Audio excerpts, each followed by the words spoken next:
पिछले क्लास में हमने बात किया था रेट ऑफ रिएक्शन के बारे में। रेट ऑफ रिएक्शन क्या है? अगर हम रिएक्टेंट के बेसिस पे बताना चाहें तो उसको हम बोल सकते हैं कि rate of reaction is the decrease in molar concentration of reactant in a given time.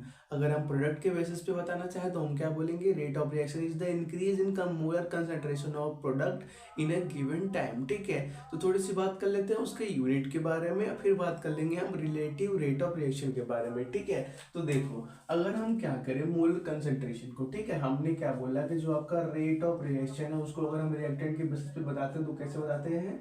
Change in molar concentration of reactant in a given time, या सिंपली अगर हम प्रोडक्ट के बेसिस पे बोलते हैं तो क्या बोलते हैं? Change in molar concentration of product in a given time. यहाँ पे देखो रिएक्टेंट वाले केस में कहाँ पे नेगेटिव साइन क्यों लगा हुआ है? क्योंकि आपको भी मालूम है कि अगर हम किसी भी दो स्टेज पे देखते हैं कि अगर चेंज का मतलब है कि किसी भी हम दो टाइम पे देखेंगे, तो एक देखेंगे टाइम T1 पे, एक देखेंगे टाइम T2 पे।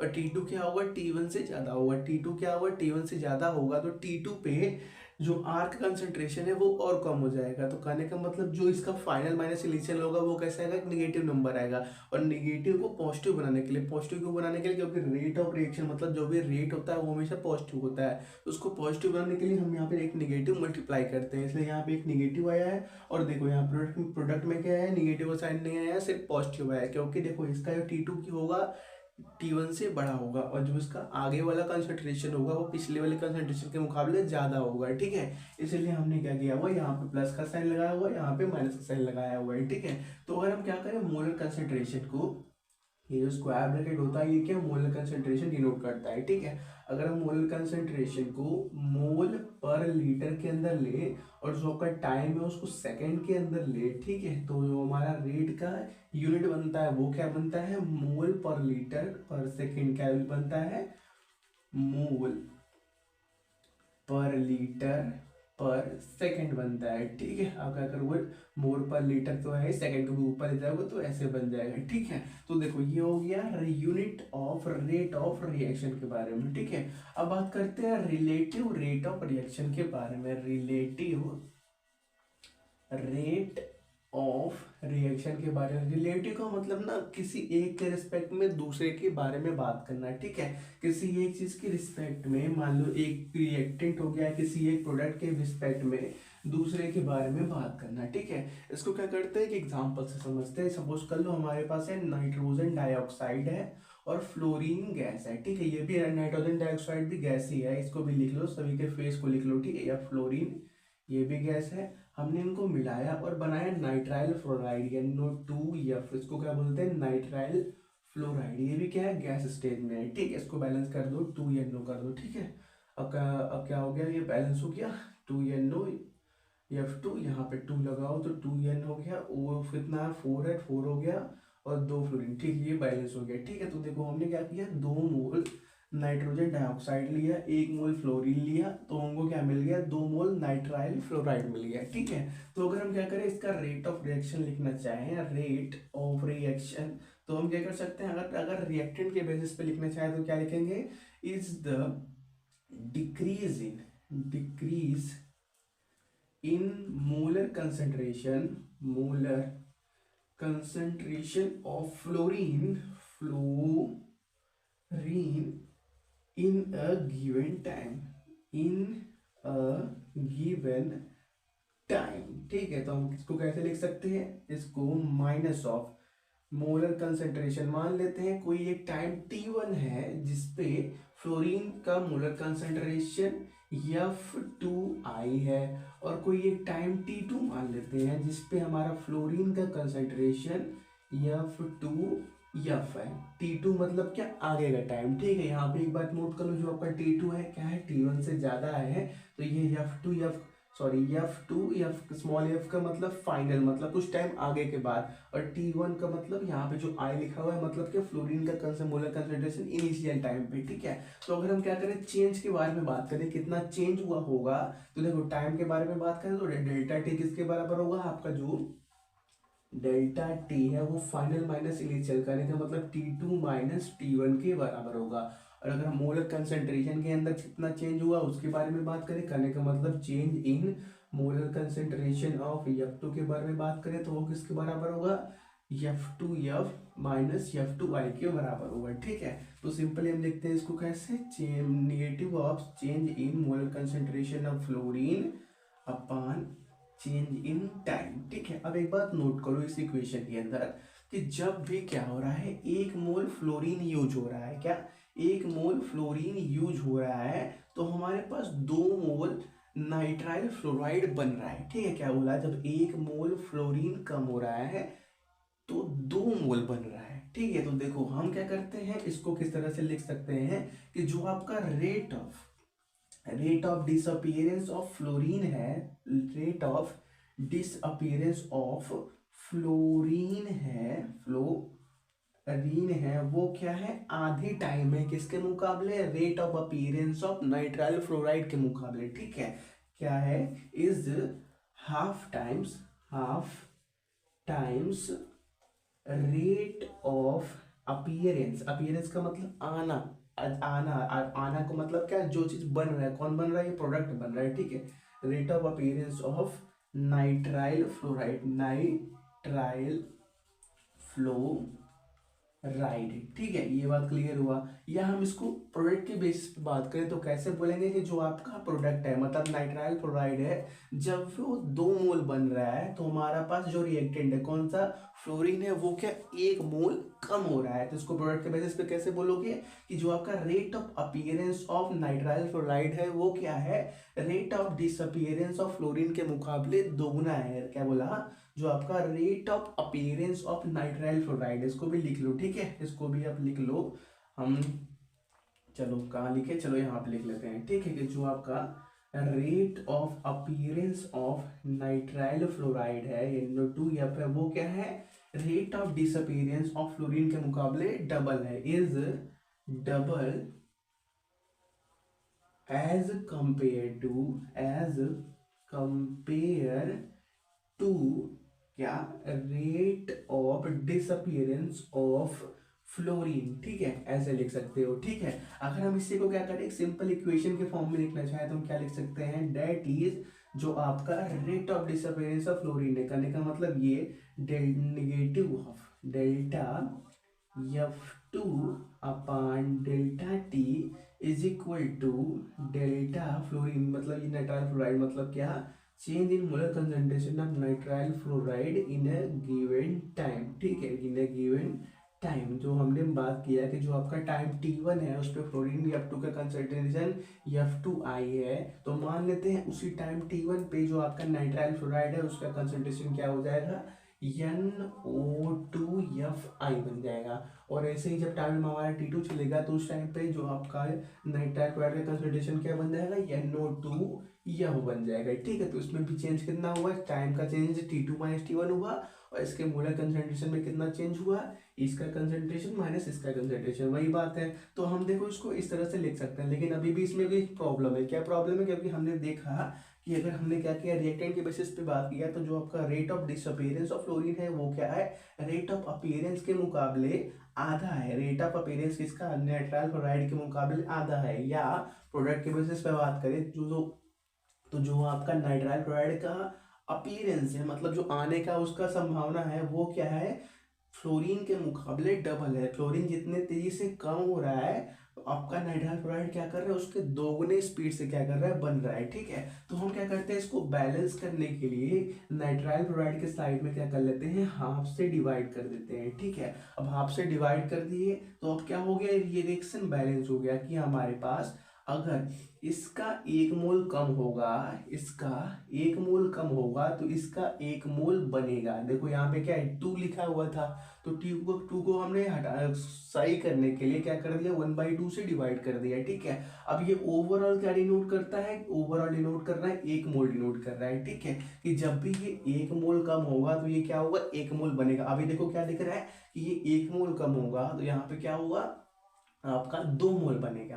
तो इसी 2 मोल के प्रॉब्लम को सॉल्व करने के लिए हमने क्या कर दिया, जो भी नंबर यहाँ पे लिखा हुआ था, 2 लिखा हुआ था, तो उसी से डिवाइड कर दिया। अब डिवाइड कर दिया तो ओवरऑल क्या ये 1 मोल डिनोट करता है। तो अभी क्या डिनोट करता है कि जो आपका मोलर कंसंट्रेशन होगा फ्लोरीन का विद रिस्पेक्ट टू टाइम, वो किसके बराबर होगा, half of change in molar concentration of nitrile chloride in a given time. ठीक है, तो इसी को बोलते हैं रिलेटिव रेट ऑफ रिएक्शन, किसी की एक एक के रिस्पेक्ट में दूसरे के रिएक्शन के बारे में बात करना। हमने क्या देखा कि रेट ऑफ रिएक्शन क्या है, decrease in molar concentration of fluorine in a given time, वो कितना है, इसके बराबर।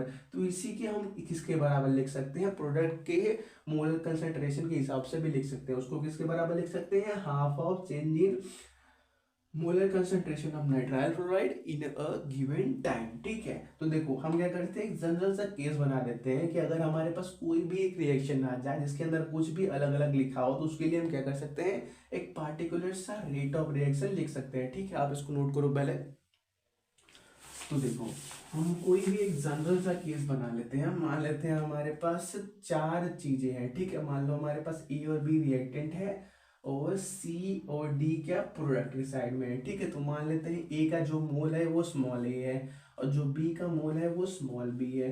ठीक है, इन्होंने क्या किया, मिलके small C times capital C product है, स्मॉल सी क्या है, उसके मोल है। ठीक है, और क्या, डी, ये जो स्मॉल डी है क्या है, ये कैपिटल डी का मोल है। ठीक है, ये मान लो कोई रिएक्शन लिखा हुआ है, तो अगर हमको इसका रेट लिखना है, करने का मतलब रेट ऑफ रिएक्शन लिखना है। देखो हमने इस वाले सिचुएशन में यहाँ अगर हमने हमने क्या किया सर, फ्लोरीन और इसके बेसिस पे बात की। आप क्या कर सकते हो, इसकी और इसके बेसिस पे भी बात कर सकते हो, कोई प्रॉब्लम नहीं है। ठीक है, यहाँ पे बस क्या होगा कि जब ये 2 मोल खत्म हो रहा है तो ये 2 मोल बन रहा है, कहने का मतलब इनका रेशियो 1:1 का है। ठीक है, तो यहाँ पे कोई भी चीज को डिवाइड करने की जरूरत नहीं पड़ेगी। ठीक है, देखो जो भी रेट होता है आप किसी भी एक रिएक्टेंट या कि एक प्रोडक्ट के बेसिस पे निकाल सकते हो। ठीक है, जरूरी नहीं है कि आप दोनों ले लो। ठीक है, आप एक को भी लोगे तो आपके पास रेट आ जाएगा। ठीक है, तो देखो इसको क्या लिखोगे, अगर हम रिएक्टेंट के बेसिस पे बात करें तो क्या लिखोगे, change in molar concentration of reactant in a given time. अगर प्रोडक्ट के बेसिस पे बात करें तो change in molar concentration of product in a given time. Product में क्या होगा, चेंज क्या होगा, बढ़ेगा, और रिएक्टेंट में क्या होगा, जो चेंज रहेगा वो कैसा होगा, कम हो जाएगा। ठीक है, तो मान लेते हैं इसके और इसके बारे में बात करेंगे। तो इसका देखो इस बार मोल कितना है, बी है, इसका मोल सी है। इसको सही करने के लिए कि जो भी नंबर यहाँ पे लिखा होगा उससे हम क्या करेंगे, डिवाइड कर देंगे। क्या लिखेंगे, निगेटिव ऑफ, चलो इसको लिख लेते हैं फिर रिफिल कर लेंगे, negative of change in molar concentration of be in a given time, और जो भी नंबर दिया हुआ है उससे क्या कर दो, डिवाइड कर दो, तो 1/b से डिवाइड कर दो। और ये किसके बराबर होगा, अपीयरेंस, मतलब क्या, change in molar concentration of product, करने का मतलब अगर सी के बेसिस पे बात करें तो उसको क्या लिखेंगे, change in molar concentration of capital C, ये कैपिटल सी लिखा हुआ है। ठीक है, capital C in a given time. अब क्या करेंगे, इसको बैलेंस करने के लिए इसके जो भी नंबर आगे लिखा हुआ है उससे डिवाइड कर देंगे। ठीक है, और अगर हम क्या करें, इसी को इसके बेसिस पे लिखना चाहें इस बी वाले के, तो इसको क्या लिखेंगे हम, simply change in molar concentration of product in a given time, और जो भी नंबर दिया हुआ है उससे डिवाइड कर दो, 1/d कर दो। और अगर हम क्या करें, इसके रेट को इसके बेसिस पे लिखना चाहें तो क्या लिखेंगे, चलो इधर लेफ्ट में ही लिख लेते हैं। ठीक है, सब वो राइट वाले को रहने दो प्रोडक्ट के लिए, लेफ्ट में इसके बेसिस पे लिख लेंगे। तो क्या लिखेंगे हम, rate of reaction is equal to, क्योंकि ये रिएक्टेंट है तो नेगेटिव साइन आने वाला है। ठीक है, तो negative of change in molar concentration of A upon given in a given time, और जो भी नंबर दिया हुआ है उससे डिवाइड कर दो, करने का मतलब 1/a से डिवाइड कर दो। ठीक है, तो ये एक जनरल सा सिचुएशन है कि कोई भी आपके पास रिएक्शन दिया हो तो आप क्या कर सकते हो, उसको हैंडल कर सकते हो कि वो किस तरह से रेट के बेसिस पे बताया जा सकता है। ठीक है, आप क्या करो, इसको नोट करो, एक एक क्वेश्चन का 2 क्वेश्चन कर लेते हैं और फिर क्या इस क्लास को कंप्लीट करते हैं। ठीक है, कंटिन्यू करते हैं, हम बात करते हैं हाइड्रोजन आयोडाइड की डिकम्पोजिशन के बारे में। जब ये आई डिकम्पोज होता है, ये क्या H2 और क्या I2 देता है। ठीक है, ये बात हो गया। हम क्या करते हैं, बैलेंस करने के लिए यहाँ पे 2 लगा देते हैं। ठीक है, तो देखो यहाँ पे आप देख सकते हो कि जो आपका rate of disappearance of HI है वो rate of appearance of H2 या rate of appearance of I2 के मुकाबले 2 गुना है। करने का मतलब जब ये 2 मोल खत्म हो रहा है तब ये 1 मोल बन रहा है, जब ये 2 मोल खत्म हो रहा है तब ये 1 मोल बन रहा है। ठीक है, तो इसके लिए क्या करेंगे, हम रेट किस तरह से लिख सकते हैं, रेट हम negative of change in molar concentration of hydrogen iodide in a given time interval के बराबर लिख सकते हैं, या प्रोडक्ट के बेसिस पे लिखना चाहें तो change in molar concentration of H2 in a given time, या change in molar concentration of I2 in a given time के बराबर लिख सकते हैं। प्रॉब्लम कहाँ पे था, प्रॉब्लम है हमारे पास पहले वाले पार्ट में, क्योंकि वहां पे 2 मल्टीप्लाई में है, ठीक है। तो जो भी नंबर मल्टीप्लाई में है उससे से क्या कर दो, डिवाइड कर दो। अब ये क्या दिख रहा है, हाफ मोल, जब ये half mole change in molar concentration of HI in a given time interval किसके बराबर है, change in concentration of H2 in a given time किसके बराबर है, change in molar concentration of I2 in a given time, ठीक है। अब ये क्या हो गया, एक पैरेलल रिएक्शन हो गई। पहले क्या था, ये 2:1:1 के रेशियो में था, लेकिन हमने क्या कर लिया, जो हमारे पास यहाँ पे 2 मोल था उसका हमने आधा मोल ले लिया। 2 का आधा कितना होता है, 1 होता है। यहाँ पे 1/2 का मतलब ये मत समझ लेना कि हमने 0.5 ये वाला लिया हुआ है, इसका ये मतलब नहीं होता।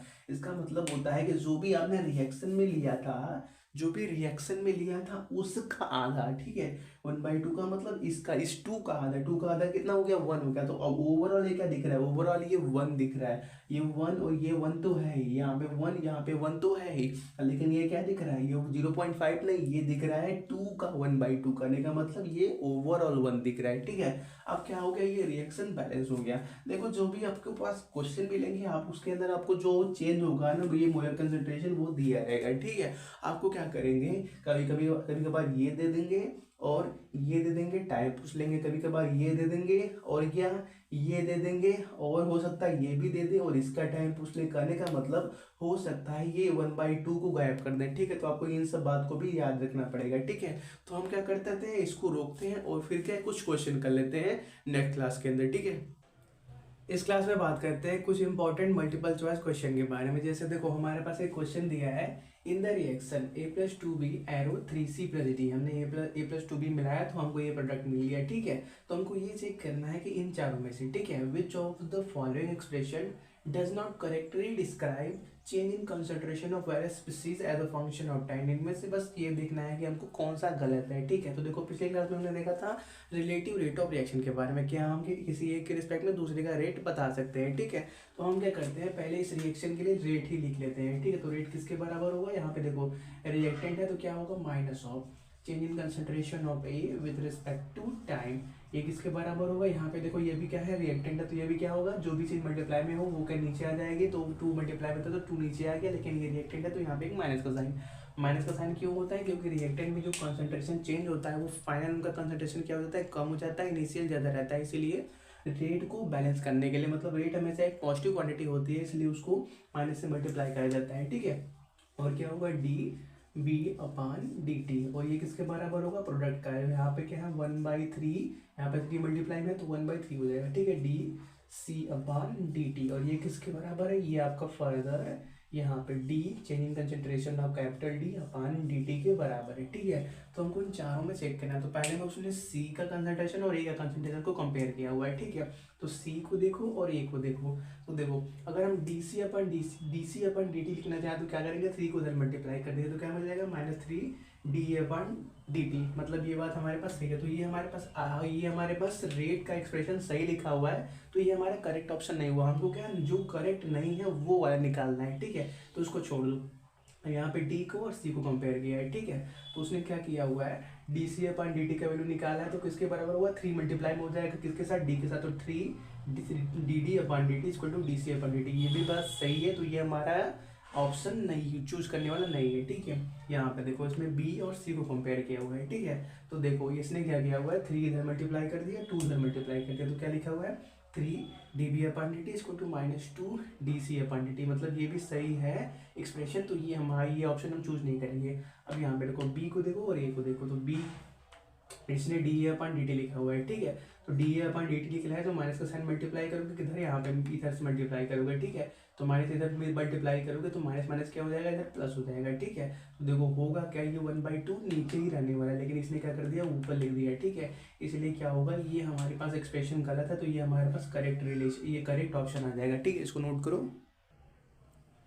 बात करते हैं नेक्स्ट क्वेश्चन के बारे में। हमको दिया है for the reaction H2+I2 arrow 2HI the differential rate law, हमको क्या करना है, डिफरेंशियल रेट लॉ लिखना है, ठीक है। तो देखो जैसे हम क्या करते हैं, पहले इसी का रेट लिख देते हैं, किसके बराबर होगा, तो रेट इसका किसके बराबर हुआ, इक्वल टू -(DH2/dt), और वो किसके बराबर होगा, -(DI2/dt), और ये किसके बराबर होगा, 1/2 DHI/dt के बराबर होगा। ठीक है, तो देखो हमको बस चेक करना है कि इन तीनों में से कौन सा ऑप्शन मैच कर रहा है। तो यहाँ पर देखो -DH2/dt सही है, -DI2/dt ये भी सही है, और लेकिन यहाँ पे देखो, यहाँ पे 2 ऊपर मल्टीप्लाई हो गया, जिसकी वजह से ये ऑप्शन कौन सा हो गया, गलत हो गया। ठीक है, और फिर क्या यहाँ पे देखो माइनस का DH2/dt -DI2/dt, लेकिन यहाँ पे देखो 2 गायब कर दिया, 1/2 गायब कर दिया, तो ये भी हमारे पास गलत हो गया। और इस वाले में क्या किया हुआ है, इसमें देखो जो यहाँ पे 2 है ना, उसको मल्टीप्लाई कर दिया है। ठीक है, तो 2 इधर मल्टीप्लाई में हो जाएगा, ये इसके बराबर है, ये इसके बराबर है, तो यहाँ पे मल्टीप्लाई हुआ, 2 यहाँ पे मल्टीप्लाई हुआ, तो क्या मिल जाएगा हमको, -2 DH2/dt equal to -2 DI2/dt equal to DHI/dt। ठीक है, तो करेक्ट ऑप्शन कौन सा हो गया, ये वाला हो गया। ठीक है, इसको भी नोट करो। इस क्लास में बात करते हैं कुछ एसेर्शन रीजन टाइप क्वेश्चन के बारे में। तो आपने इस टाइप के क्वेश्चन पहले तो किए होंगे, जिसमें क्या होता है, एक एसेर्शन दिया रहता है और एक रीजन स्टेटमेंट दिया रहता है। ठीक है, हमको क्या चेक करना होता है कि जो आपका एसेर्शन स्टेटमेंट लिखा हुआ है और रीजन स्टेटमेंट लिखा हुआ है, उनमें से कौन सा सही है या कौन सा गलत है, या दोनों सही है या दोनों गलत है, ऐसा हमको देखना पड़ता है। ठीक है, तो देखो हमको देखो एसेर्शन क्या दिया हुआ है, in the reaction N2+3H2 arrow 2NH3, मतलब अमोनिया का फॉर्मेशन का रिएक्शन दिया हुआ है। The rate of reaction is different, word देखो ध्यान रखना, different in terms of N2H2 and NH3। ठीक है, और रीजन क्या दिया हुआ है, rate of reaction is equal to rate of disappearance और rate of reaction is equal to rate of formation divided by stoichiometric coefficient. ठीक है, तो देखो आपको 4 ऑप्शन दिया हुआ है, assertion reason both are correct and reason is correct explanation for assertion, मतलब का assertion रीजन दोनों सही है, और ये जो रीजन है वो इसको एकदम सही से एक्सप्लेन करता है। ठीक है, या assertion reason both are correct but reason is not correct explanation for A, मतलब दोनों सही है लेकिन जो आपका रीजन है वो इसको सही से करेक्टली एक्सप्लेन नहीं करता। ठीक है, या assertion is correct but reason is incorrect, या assertion is incorrect but reason is correct. हमको चेक करना है कि कौन सा सही है। ठीक है, तो पहले बात करते हैं इसी रिएक्शन के बारे में, इसके रिएक्शन के रेट के बारे में। ठीक है, तो रेट को अगर हम लिखना चाहें तो रेट को हम क्या लिख सकते हैं, रेट अगर हम रिलेटिव रेट लिखते हैं। ठीक है, तो क्या लिखेंगे, N2 यहाँ पर इसका स्टोइकोमेट्रिक कोफिशिएंट कितना है, 1 स्टोइकोमेट्रिक कोफिशिएंट का मतलब जो नंबर यहाँ पे मल्टीप्लाई में होती है कोई भी मेंबर के पास, मेंबर मतलब जो भी चीज़ रिएक्ट कर रहे हैं या फिर जो भी चीज़ प्रोडक्ट में बने हुए हैं, उनके आगे जो चीज़ नंबर मल्टीप्लाइड में है वो क्या कहलाता है, स्टोइकोमेट्रिक कोफिशिएंट कहलाता है। ठीक है, तो देखो यहाँ पे 1 है तो क्या हो जाएगा, माइनस का dN2/dt इज इक्वल टू, यहाँ पे 3 है तो क्या हो जाएगा, -1/3 हो जाएगा, डिवाइडेड बाई 1/3। क्यों, क्योंकि देखो जो चीज़ मल्टीप्लाई में होती है वो डिवाइड में आ जाती है, और क्योंकि रिएक्टेंट है तो एक्स्ट्रा निगेटिव का साइन आ जाता है। निगेटिव साइन क्या इंडिकेट करता है कि जो आपका रिएक्टेंट का कंसंट्रेशन है वो टाइम के साथ क्या होता है, डिक्रीज होता है। ठीक है, DN/H2 लिखना है यहाँ पे ना, H2/dt इज इक्वल टू 1/2। यहाँ पे देखो प्रोडक्ट है, प्रोडक्ट का कंसंट्रेशन टाइम के साथ बढ़ता है तो यहाँ पे प्लस का साइन है। ठीक है, NH3, यहाँ पे देखो NH3/dt लिखा हुआ है। ठीक है, ये मान लेना NH3/dt लिखा हुआ है। ठीक है, तो देखो एसेर्शन क्या बोल रहा था, in the reaction this the rate of reaction is different in terms of N2H2 and NH3। ठीक है, जो आपका रेट ऑफ रिएक्शन होगा वो अलग अलग होगा, इसके रिस्पेक्ट में, इसके रिस्पेक्ट में, इसके रिस्पेक्ट में नहीं, ये बात गलत है, क्योंकि देखो हमने रेट को सबके बराबर बना दिया, ये इसके बराबर है, ये इसके बराबर, ये इसके बराबर। कहने का मतलब जो आपका किसी भी रिएक्शन का जो रेट होता है वो क्या होता है, सेम होता है। उसके अलग अलग रिएक्टेंट के टर्म में लिखो या अलग अलग प्रोडक्ट के टर्म में लिखो, वो क्या होता है, सेम होता है। ठीक है, तो अगर स्टेटमेंट इस तरह से लिखा होता, in the reaction N2+3NH3 2NH2 the rate of reaction is same, अगर सेम लिखा होता तब ये स्टेटमेंट से हो जाता कि same in terms of N2H2 and NH3, लेकिन सेम तो लिखा नहीं है, क्या लिखा हुआ है, डिफरेंट लिखा हुआ है। कहने का मतलब एसेर्शन हमारे पास गलत हो गया। अगर एसेर्शन गलत हो गया तो पहले ये दोनों स्टेटमेंट तो गए, मतलब ये दोनों स्टेटमेंट तो चले गए, क्योंकि इसमें एसेर्शन और एसेर्शन करेक्ट बताया हुआ है। ठीक है, तो हम क्या चेक करते हैं दूसरे के बारे में, तो दूसरा क्या लिखा हुआ है, रीजन, क्योंकि एसेर्शन गलत हो गया, अब उसको छोड़ दो, अब रीजन वाला जो स्टेटमेंट है उसको चेक करो कि वो स्टेटमेंट सही है कि नहीं। ठीक है, तो क्या लिखा हुआ है, rate of reaction is equal to the rate of disappearance. Rate of reaction क्या होता है, rate of disappearance of reactant, या rate of reaction is equal to the rate of formation of product divided by the stoichiometric equation, जो भी number multiply में होती है यहाँ पे स्टोइकोमेट्रिक इक्वेशन, उससे डिवाइड। देखो हमने क्या किया, यहाँ पे 1 था तो 1/1 से डिवाइड किया, यहाँ पे 3 था तो 1/3 से डिवाइड किया, यहाँ पे 2 था तो 1/2 से डिवाइड किया। करने का मतलब जो रीजन स्टेटमेंट है वो सही है, ठीक है। तो देखो एसेशन करेक्ट गलत है लेकिन रीजन सही है, तो हमारे पास करेक्ट ऑप्शन कौन सा हो गया, फोर्थ हो गया। Assertion is incorrect but reason is correct, ठीक है। आप इस क्या करो, इसको नोट करो। हम एक और क्वेश्चन की बात करते हैं नेक्स्ट क्वेश्चन के बारे में। तो देखो एसेशन क्या दिया हुआ है, rate of reaction can be expressed as rate of change in partial pressure of the gaseous reactant और प्रोडक्ट, ठीक है। तो देखो अगर हम बात करें किसी भी गैसियस रिएक्टेंट या प्रोडक्ट के बारे में, तो मान लेते हैं कोई भी एक रिएक्शन है जिसके अंदर सभी चीज़ क्या है, गैसियस फेज में है, ठीक है। ए और बी मान लो रिएक्टेंट है और सी भी गैसेस में है और जो प्रोडक्ट डी भी बना वो भी गया था गैसियस फेज में था, ठीक है। तो अगर हम बात करें किसी एक कांस्टेंट टेम्परेचर पे, एट कांस्टेंट टेम्परेचर, उस सिचुएशन में जो आपका इस रिएक्शन के लिए जो आपका रेट होता है वो किस पे डिपेंड करता है, इनके पार्शियल प्रेशर पे डिपेंड करता है, ठीक है। क्या होता है, जो एट कांस्टेंट टेम्परेचर, स्टेटमेंट आप लिख देना, the rate of reaction depend on partial pressure of the reactant and product, ठीक है। तो देखो वहां से आप क्या बोल सकते हो कि जो आपका एसेशन लिखा हुआ है वो क्या लिखा है, सही लिखा हुआ है। क्या लिखा हुआ है, rate of reaction can be expressed as rate of change in partial pressure of the gaseous reactant और प्रोडक्ट, ठीक है। इसको क्या कर लो आप, सही मान लो। पार्शियल प्रेशर क्या होता है ये हम बात करेंगे जब हम गैसियस चैप्टर पढ़ेंगे ना उसके अंदर, ठीक है, डिटेल में बात करेंगे। वही बस जानते रहो पार्शियल प्रेशर किस पे डिपेंड करता है, सॉरी पार्शियल प्रेशर गैसियस का रेट निकालने में, किसी भी रिएक्शन का रेट निकालने में पार्शियल प्रेशर यूज होता है, ठीक है। अब देखो रीजन क्या लिखा हुआ है, partial pressure of gas is equal to its concentration, ठीक है। तो देखो ये स्टेटमेंट गलत है, एक सेकेंड। जो आपका पार्शियल प्रेशर होता है वो कंसंट्रेशन पे डिपेंड नहीं करता, ठीक है, वो आपका कंसंट्रेशन पे डिपेंड नहीं करता। जो आपका पार्शियल प्रेशर होता है किसी भी गैस का, पार्शियल प्रेशर ऑफ गैस, वो आपका absolute partial pressure into volume of component, gaseous component पे डिपेंड करता है, गैसियस कंपोनेंट्स पे डिपेंड करता है, ठीक है। ये फॉर्मूला बस लिख लो, बस इतना जानते रहो कि कंसंट्रेशन पे पार्शियल प्रेशर डिपेंड नहीं करता, ठीक है। जब हम ये चैप्टर पढ़ेंगे उसके अंदर डिटेल पूरा देखेंगे।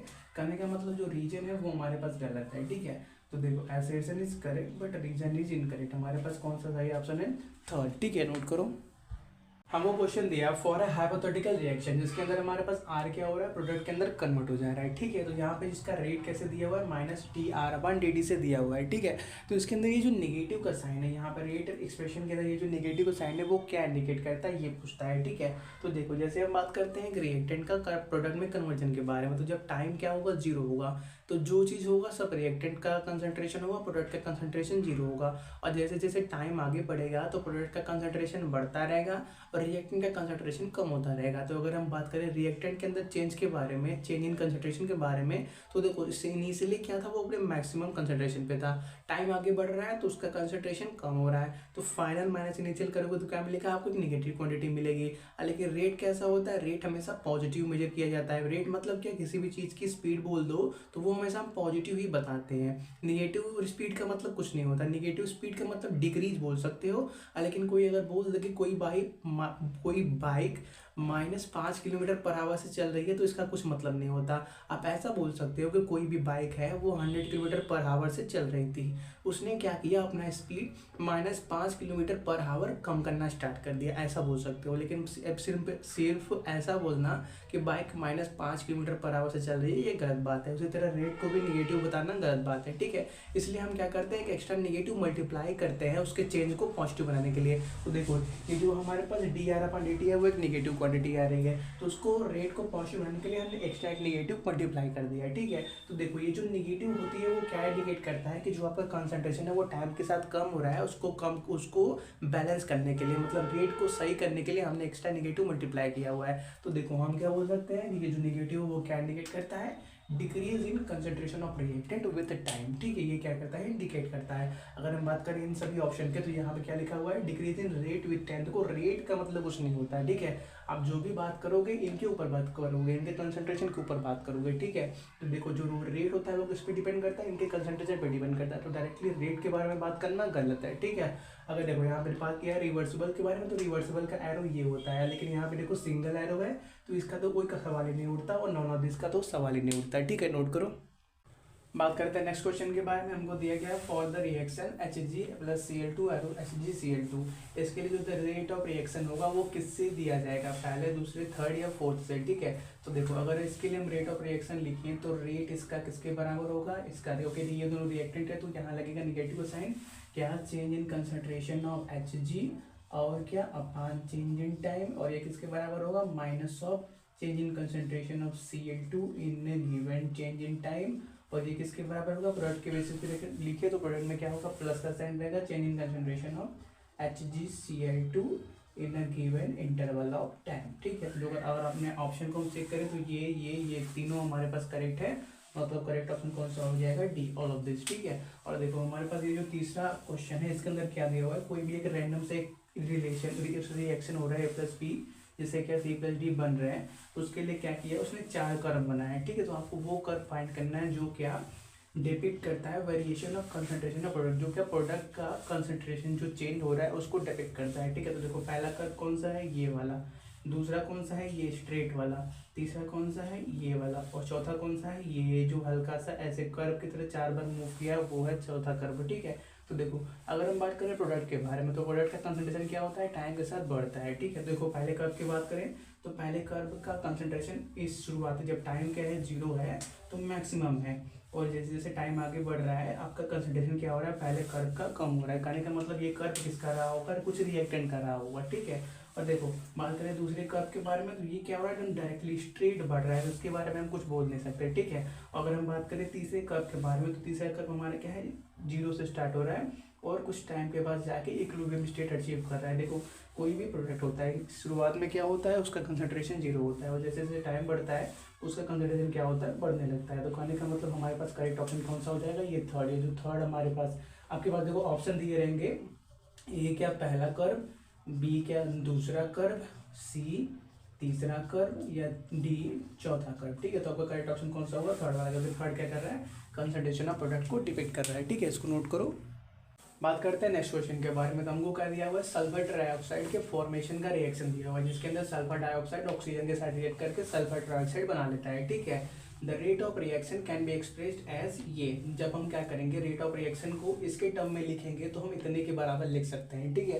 तो हमको पूछ क्या रहा है, then the rate of disappearance of sulphur dioxide will be, हमको क्या rate of disappearance of sulphur dioxide कितना होगा ये फाइंड करना है, ठीक है। तो हम पहले क्या कर लेते हैं, रेट लिख देते हैं, क्योंकि रेट उसने इसके टर्म में दिया हुआ है, ठीक है। तो इस रिएक्शन के लिए रेट क्या होगा, रेट आपका minus of 1/2 change in concentration of SO2 upon change in time, और ये किसके बराबर होगा, ऑक्सीजन का कोफिशिएंट कितना है 1, तो simply minus of change in concentration of O2 in a given time, ठीक है। और ये भी यही किसके बराबर होगा, 1/2 change in concentration of SO3 in a given time. तो देखो उसने सल्फर ट्राइऑक्साइड के बारे में बात नहीं किया हुआ है, उसने इसके ये जो SO2 upon change in time मतलब इसका जो डिसअपीयरेंस है उसको हमको फाइंड करना है, ठीक है। तो देखो डिसअपीयरेंस का मतलब कोई भी चीज़ कितनी जल्दी से गायब हो रही है, ठीक है। तो हमको क्या निकालना है, हमको फाइंड करना है change in concentration of sulphur dioxide in a given time. तो ये किसके बराबर होगा, हमको देखो ये वैल्यू दिया हुआ है तो हम 2 को क्या कर सकते हो, उधर मल्टीप्लाई 1/2 को उधर मल्टीप्लाई सॉरी -1/2 को उधर मल्टीप्लाई कर सकते हैं, तो माइनस माइनस क्या हो जाएगा, कैंसिल हो जाएगा, और क्या यहाँ पे 2 मल्टीप्लाई में चला जाएगा, ठीक है। तो देखो ये किसके बराबर होगा, 2 times of change in concentration of O2 in a given interval of time. Oxygen का concentration in a given interval of time जो चेंज हो रहा है वो कितना दिया हुआ है, इतना दिया हुआ है, ठीक है। तो हम यहाँ पे क्या रख लेंगे, यहाँ पे लिखेंगे 2 × 2.5 × 10 के पावर -4 लिख देंगे, ठीक है। तो इसको आप क्या लिख सकते हो, ये हमारे पास आएगा 2.5 मतलब क्या 5 आ गया, तो 5 × 10⁻⁴ हो गया। तो देखो हमारे पास कोई भी ऑप्शन इस तरह का नहीं है, तो हम क्या करेंगे, राउंड ऑफ करेंगे। तो हम देखो आप यहाँ पे क्या लिखा हुआ है 5.0 इंटू 10⁻⁴। तो हम क्या करते हैं, इस पॉइंट को यहाँ शिफ्ट कर देते हैं। तो जब क्या होता है, डेसिमल आपका राइट में जाता है, क्या होता है, डेसिमल आपका राइट में जाता है, तो ऊपर पावर में क्या होता है, एक सब्ट्रैक्ट होता है, ठीक है। तो जब हमने क्या किया, एक पॉइंट आगे बढ़ा है, तो क्या पावर में क्या होगा, एक कम होगा, मतलब क्या 10 के पावर क्या हो जाएगा -5। तो क्या मिल गया, 50.0 कर दो या फिर 50 ही बोल दो, 50 इंटू 10⁻⁵ ये तो उसका यूनिट है, इसका रेट का, मोल पर लीटर पर सेकेंड, ठीक है। तो हमारे पास करेक्ट ऑप्शन कौन सा हो गया, ए हो गया, ठीक है।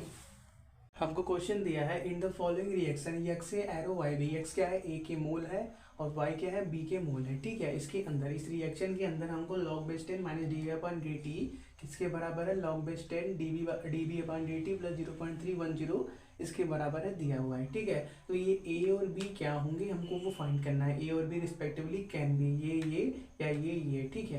तो जो दिया है उसी से स्टार्ट करते हैं कि हमको दिया हुआ है ये वैल्यू। तो देखो हम इसको किस तरह से लिख सकते हैं, log base 10 minus D A upon D T, ठीक है, ये हो गया। इसको लेफ्ट में वैसे रहने दो, राइट में देखो, राइट में क्या है, log बेस 10 और क्या D B upon D T, ठीक है। तो देखो आपको क्या मालूम है, log बेस 10 2 का वैल्यू किसके बराबर होता है, 0.3010 के बराबर होता है, ठीक है।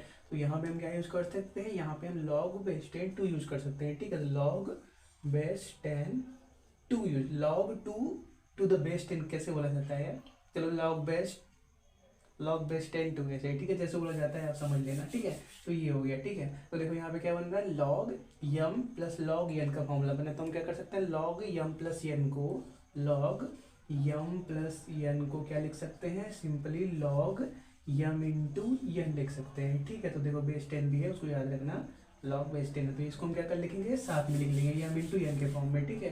तो ये क्या मिल जाएगा, लेफ्ट में वैसे ही रहेगा, राइट में क्या बन जाएगा, log बेस 10 और क्या बन जाएगा, D V upon D T और क्या इनटू में 2 मिल जाएगा, ठीक है। तो देखो लॉग की प्रॉपर्टी क्या होती है, दोनों साइड लॉग है तो उसको हटा सकते हैं, ठीक है। तो देखो इसको भी लिख लो पहले, log बेस 10 माइनस का डी ए और क्या अपॉन डी टी, ठीक है। तो दोनों साइड से क्या हो जाएगा, लॉग की प्रॉपर्टी से लॉग हट जाएगा, ठीक है। तो हमको क्या मिल गया, minus D A upon D T का वैल्यू इसके बराबर, ठीक है। तो क्या कर लो, 2 को आगे लिख लो, 2 को क्या कर लो, आगे लिख लो, कोई दिक्कत नहीं मल्टीप्लिकेशन में, ठीक है। अब क्या करो, 2 को इधर लाओ तो क्या मिल जाएगा, -1/2 बन जाएगा, ठीक है। ये क्या बन जाएगा, चलो ब्रैकेट ओपन कर दो बड़ा वाला, ठीक है।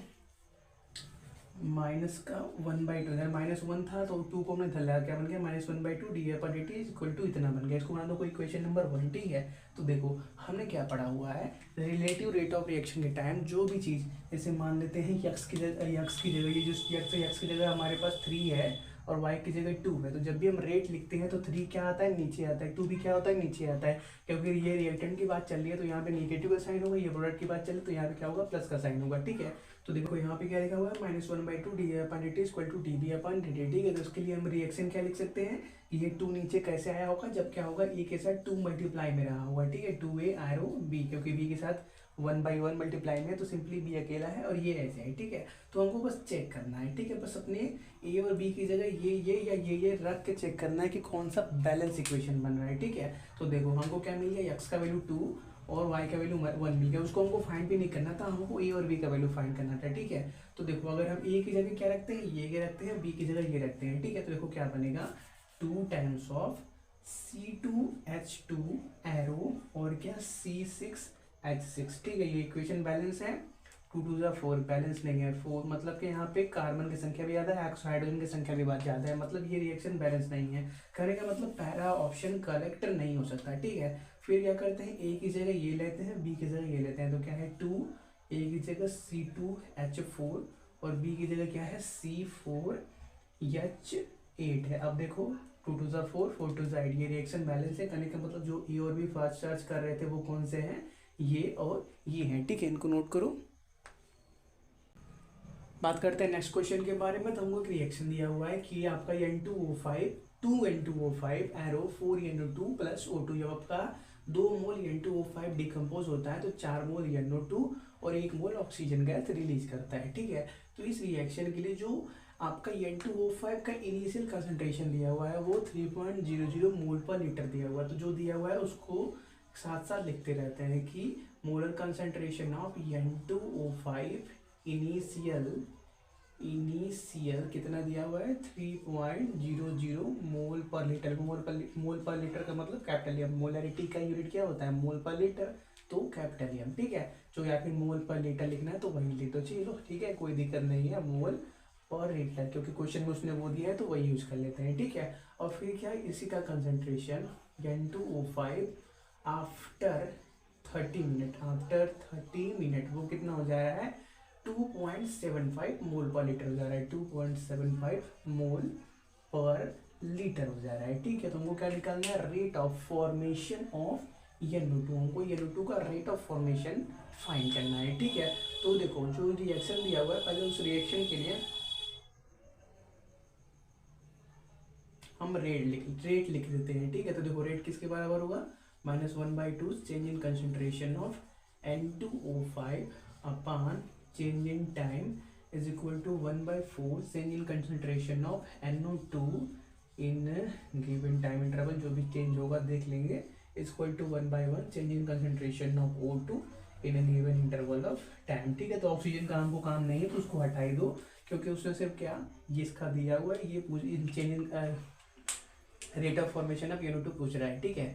तो देखो इसको काट दो, 2 यहाँ पे क्या आ गया 2 आ गया, ठीक है। चलो तो देखो हम क्या कर लेते हैं, पहले इस लेफ्ट वाले का वैल्यू निकाल लेते हैं, ठीक है। देखो रेट ऑफ फॉर्मेशन का मतलब होता है रेट ऑफ फॉर्मेशन, कोई भी चीज कितनी तेजी से बन रही है, फॉर्म मतलब अपीयर हो रहा है, कितनी तेजी से रिएक्शन में अपीयर हो रहा है। अपीयर कौन होता है, प्रोडक्ट वाला अपीयर होता है, और जो गायब होता है उसको क्या बोलते हैं, रिएक्टेंट बोलते हैं, ठीक है। तो देखो ये जो आपका रेट ऑफ फॉर्मेशन है, रेट ऑफ फॉर्मेशन जिसको सिंपली ROF से आप लिखते हो, वो किसके बराबर होता है, चेंज इन, क्योंकि हम NO2 का निकाल रहे हैं रेट ऑफ फॉर्मेशन, तो हम क्या लिखेंगे, change in concentration of NO2 in given time interval. ये क्या होता है, रेट ऑफ फॉर्मेशन का फॉर्मूला होता है, ठीक है, किसी भी गिवन सबस्टेंस के लिए।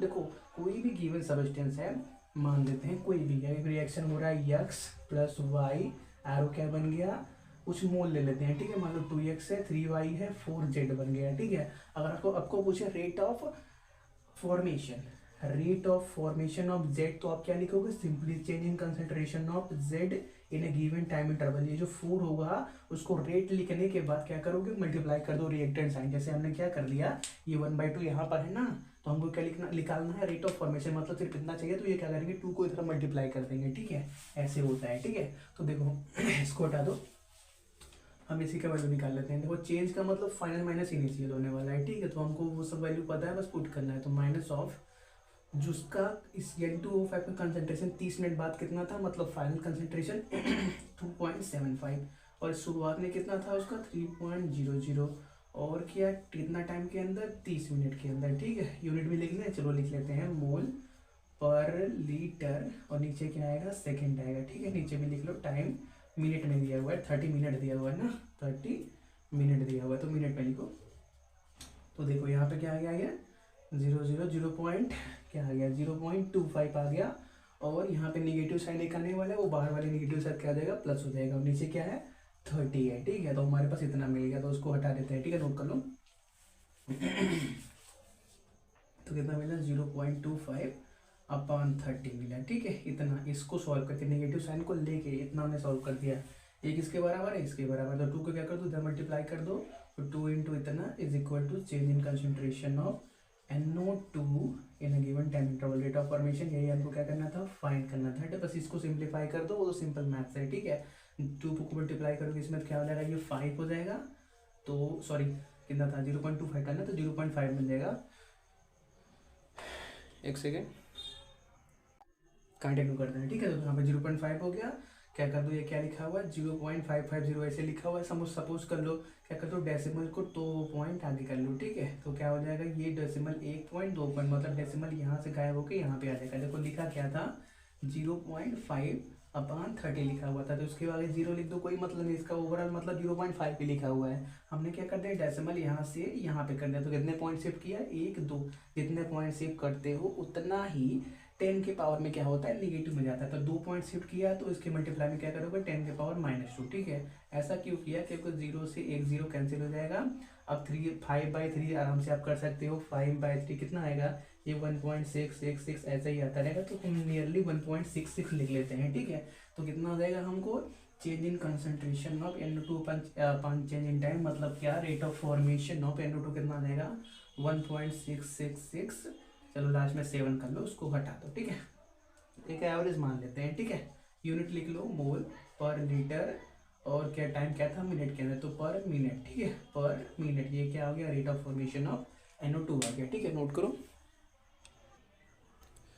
बात करते हैं इस टॉपिक के लास्ट क्वेश्चन के बारे में, इसके बाद हम क्या करेंगे, अगला टॉपिक स्टार्ट करेंगे, ठीक है। तो देखो हमारे पास रिएक्शन दिया हुआ है, for reaction half A arrow to B, ठीक है। इसके लिए rate of disappearance of A is related to rate of appearance of B by the expression. हमको वो एक्सप्रेशन फाइंड करना है जिसके अंदर जो आपका rate of disappearance of A है वो क्या rate of appearance of B से रिलेटेड है, ठीक है। तो इसके लिए हम क्या करते हैं, पहले इसका रेट ही लिख लेते हैं, ठीक है। तो देखो इस रिएक्शन के लिए रेट किसके बराबर होगा, रेट आपका जो भी चीज़ मल्टीप्लाई में होती है वो क्या होता है, नीचे आता है। तो क्योंकि रिएक्टेंट है तो क्या है, नेगेटिव का साइन, तो माइनस ऑफ डी, क्योंकि सभी ने डी के टर्म में लिखा हुआ है तो हम क्या करते हैं डी के टर्म में लिखते हैं, ठीक है। D A upon d T, और जो चीज़ मल्टीप्लाई में वो नीचे आएगा, तो 1/2 मल्टीप्लाई में है तो 1/1/2 आएगा, तो 2 क्या चला जाएगा, 2 आपका ऊपर चला जाएगा, ठीक है। तो क्या हो गया, ये माइनस का 2 हो गया, इतना हो गया।